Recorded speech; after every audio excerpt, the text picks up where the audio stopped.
I don't usually post things like this. I'm 35. I have a good life, a person I love, work that means something. By every measure I am fine. But it's 5 a.m. and I can't sleep, and I've been carrying this for 20 years, and I think it needs to go somewhere that isn't just inside me anymore. So here it is. My father was a banker. That's the short version of why we moved so much. Oman first, then Saudi Arabia, then wherever the work went. The kind of childhood where you become an expert at being the new kid and an amateur at everything else. Keeping friends. Staying anywhere long enough to matter. Learning which version of yourself works in which country. When I was 16, we moved to a compound in Saudi. I didn't want to go. I was angry in the specific way teenagers are angry when they have no power, which is completely, and at everything. Before I arrived, before I had unpacked a single box, I got a message. Yo dude, what's up? I heard you're moving into the compound, we should hang out. No punctuation. No capital letters. Just that. From a boy I'd never met named John. I stared at that message for a long time. I didn't know what to do with someone who was kind before they had any reason to be. John was 17. Dark hair. A tattoo on his left arm that he'd gotten too young and was already slightly embarrassed by. Easy in his body the way some people just are. The kind of handsome that doesn't know it's handsome because it's never had to perform. He laughed easily. He made rooms feel possible. He was the first person to make me feel like I might belong somewhere. I fell for him immediately. Completely.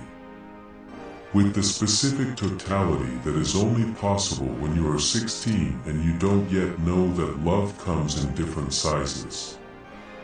I didn't have words for it then. I'm not sure I had words for anything about myself then. I just knew that when he laughed I counted the seconds until he laughed again.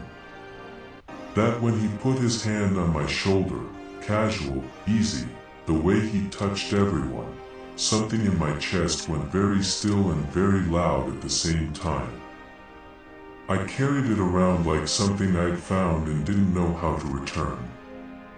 A few months after I arrived, a new kid moved into the compound. Ivan. 6 foot something, the kind of body that made people stop talking mid-sentence. Objectively, devastatingly good looking. John's reaction surprised me. He got quiet around Ivan in a way he was never quiet. He made small comments, nothing cruel, just pointed. He found reasons to pull me away when Ivan was around. Once, when Ivan and I were talking and laughing about something, I looked up and John was watching us from across the yard with an expression I had never seen on his face before. I didn't understand it then. I was 16. I thought maybe he was just protective. Maybe he didn't like Ivan. Maybe it was just one of those inexplicable friendship things. I understand it now. At 35, with 20 years of distance, I understand exactly what that expression was. He was jealous. He was telling me something. In the only language available to him, in the only way he knew how, he was telling me something. I didn't hear it. That winter John invited me to sleep over. His room. Posters on the wall. A ceiling fan turning slow. The window open and the night air coming through warm and dry. That desert warmth I still smell sometimes in dreams and can't place for a second when I wake up. We talked for hours. About everything. About nothing. At some point we ran out of words. We lay on our backs in our sleeping bags on the floor and stared at the ceiling fan and didn't talk. The silence wasn't uncomfortable.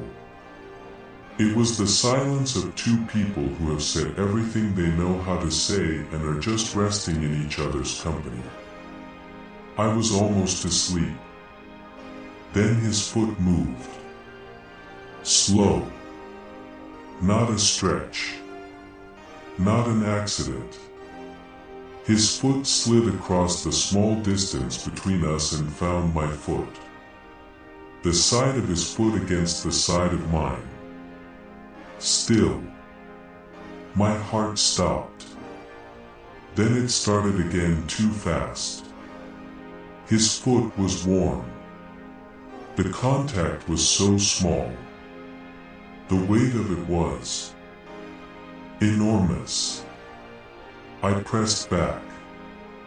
The lightest pressure. The weight of a question I didn't have words for. He pressed back. The ceiling fan turned. Somewhere outside a car passed and faded and the night went quiet again. We lay there.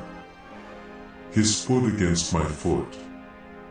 My heart going so fast I was sure he could hear it. I wanted to say something. I opened my mouth. Nothing came out.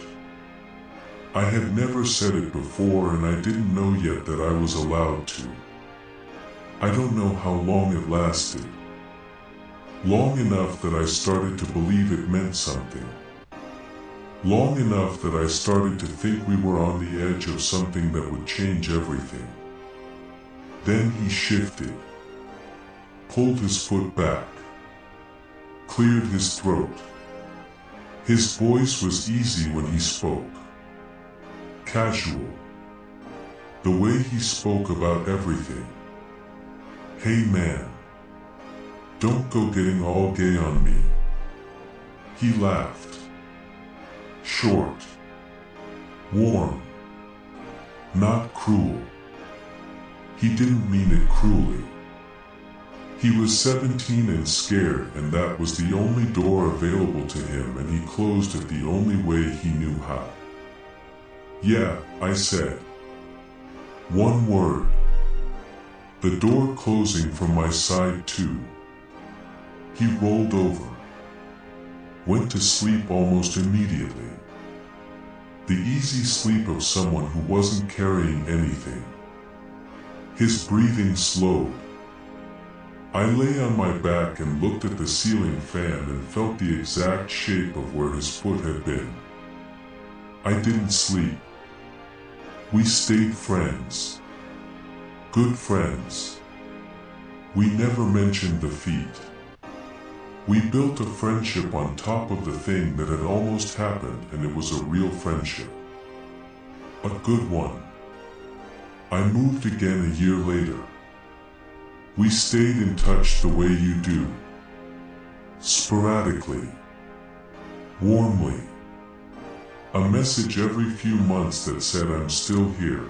I still think about those days. I hope you're good.